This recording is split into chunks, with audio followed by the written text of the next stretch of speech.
میں ہندوستان سے تب کا طالب علم ہوں۔ میرا سوال نبی کی بتائی روایتی دواؤں کے بارے میں ہے۔ یہ طریقے نبی کے بتائے ہوئے قانونی ہیں؟ اگر ہم جدید طب پر زیادہ یقین رکھیں تو کیا یہ کفر ہے؟ کیونکہ مجھے نبی کی باتوں پر پورا یقین نہیں۔ بھائی کا سوال ہے کہ نبی کی دوائیوں کی بہت سی احادیث ہیں، اسے تب نبوی کہا جاتا ہے۔ نبی نے علاج، شہد، کالے بیج وغیرہ کے بارے میں کئی احادیث بیان کی۔ تو ایک مسلمان طب کے طالب علم کا سوال ہے کہ کیا یہ کفر ہے؟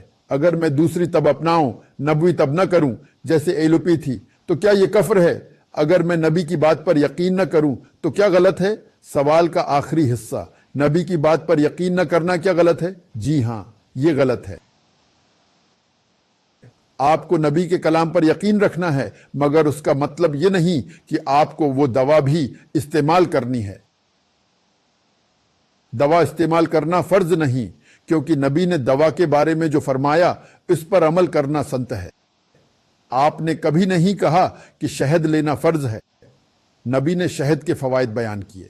آپ نے کالے زیرے کے بارے میں فرمایا کہ اس میں موت کے سوا ہر بیماری کا علاج ہے، لیکن اس کا مطلب یہ نہیں کہ یہ فرض ہے، یہ سچ ہے، یہ سچ موقدہ ہے۔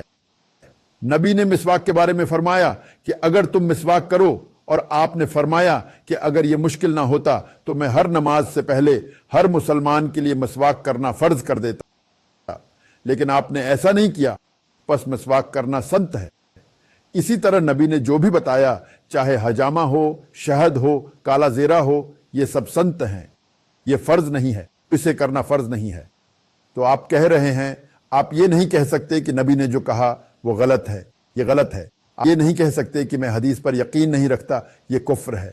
اگر یہ صحیح حدیث ہے، نبی نے یہ کہا، اور آپ اس کا انکار کریں تو یہ کفر ہے۔ آپ اس سے انکار نہیں کر سکتے، لیکن یہ ضروری نہیں کہ آپ اس پر عمل کریں اگر آپ اسے نہیں کر سکتے۔ آپ نے کہا آپ ڈاکٹر ہیں اور ایلوپیتھک دوا ہے جو شاید نبی کی بات سے مختلف ہو، یہ بالکل غلط نہیں ہے۔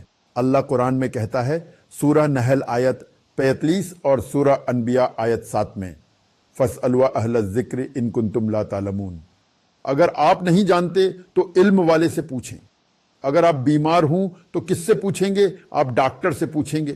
تو آپ آج کی دنیا میں ڈاکٹروں کی رہنمائی پر عمل کر رہے ہیں، وہ غیر مسلم بھی ہو سکتا ہے، کوئی مسئلہ نہیں۔ اور نبی بالکل واضح تھے۔ ایک حدیث میں ہے کہ جب لوگ پودوں کو مار رہے تھے، نبی نے پوچھا تم کیا کر رہے ہو؟ انہوں نے پودوں کو دوبارہ پھینکا، دوسرے پودوں کو، اور وہاں پولینیشن ہوتی تھی۔ نبی نے فرمایا ہم ایسا نہیں کرتے، تو انہوں نے ایسا نہیں کیا اور اس سال فصل خراب ہو گئی۔ انہیں احساس ہوا کہ یہ کام پولینیشن میں مدد کرتا تھا اور فصل اچھی ہوتی تھی۔ تو نبی نے فرمایا یہ دنیوی معاملات ہیں، دنیوی معاملات میں میری ہر بات پر عمل ضروری نہیں۔ دین کے معاملے میں ہاں آپ کو میری پیروی کرنی ہوگی، لیکن دنیوی معاملات میں آپ میری پیروی کر سکتے ہیں یا نہیں، یہ لازمی نہیں ہے۔ طب کے معاملے میں متبادل اور جدید طریقے ہیں، ان پر عمل کرنے میں کوئی حرج نہیں، لیکن اس کا مطلب یہ نہیں کہ آپ نبوی علاج کی صحیح احادیث سے اختلاف کریں۔ آپ وہ بھی استعمال کر سکتے ہیں، آپ دونوں کو ایک ساتھ استعمال کر سکتے ہیں۔ اگر آپ عام طب کی پریکٹس کرتے ہیں یا ایلوپیتھی کی جو طب نبوی سے مختلف ہے تو کوئی حرج نہیں، گناہ نہیں، لیکن نبوی احادیث پر تنقید نہ کریں جن میں نبی نے کئی بیماریوں کے علاج کا ذکر کیا ہے۔